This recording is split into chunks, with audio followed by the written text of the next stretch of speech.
அனைவருக்கும் வணக்கம். நீங்கள் நம்ம சேனலுக்கு புதுசுன்னா பக்கத்தில் இருக்கிற பெல் பட்டன் அமைத்தி சப்ஸ்கிரைப் பண்ணிக்கோங்க. தொடர்ந்து எல்லா வீடியோக்களையும் நீங்கள் பார்க்கலாம். ஆஹா, இன்னைக்கு சண்டே ஒரு பிரியாணி சாப்பிட்லான்னு பார்த்தா 100 ரூபாய்க்கே குறையுதே ஐயா. இன்னைக்கு இந்த பழைய சோறு தான் நமக்கு கெதி போல இருக்கு. ஃபோன் பண்ணி அடிக்குது. ஹலோ. ஆமாம், வீட்டில் என்ன பண்ணுற? அதை ஏன்பா கேட்குற? சரி, கேட்கல. எப்பா எப்பா எப்பா எப்பா ஃபோனை வச்சிடாதப்பா. ஆமாம், என்ன விஷயமாப்பா ஃபோன் பண்ண? 2:30 மணிக்கு வீட்டுக்கு வா, பிரியாணி போடுறேன். என்ன அது, பிரியாணியா? ஏன் வேறு ஏதாவது போடணுமா? வேண்டாப்பா, பிரியாணியே போதும், அதையே போடு. ஆஹா, கும்பிட போன தெய்வம் குறுக்க வந்த மாதிரி ஃபோன் பண்ணி கூப்பிட்றான் ஐயா.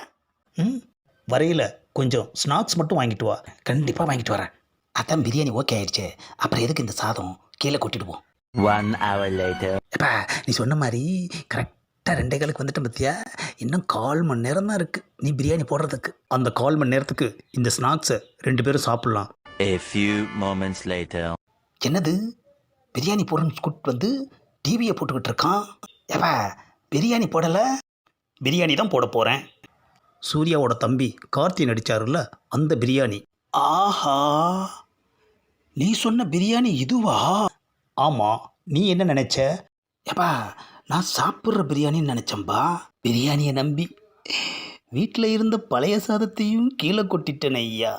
ஏப்பா, சாப்பிட ஏதாவது இருக்குது? அடடா, இப்போ தான் பிரியாணி ஆர்டர் பண்ணி சாப்பிட்டேன், மீதம் இருந்ததை நாய்க்கு வச்சுட்டேனே. கையில் இருந்த பணத்தில் பேசாமல் ஒரு குவார்ட்டர் குஸ்கா சாப்பிட்ருக்கலாம்.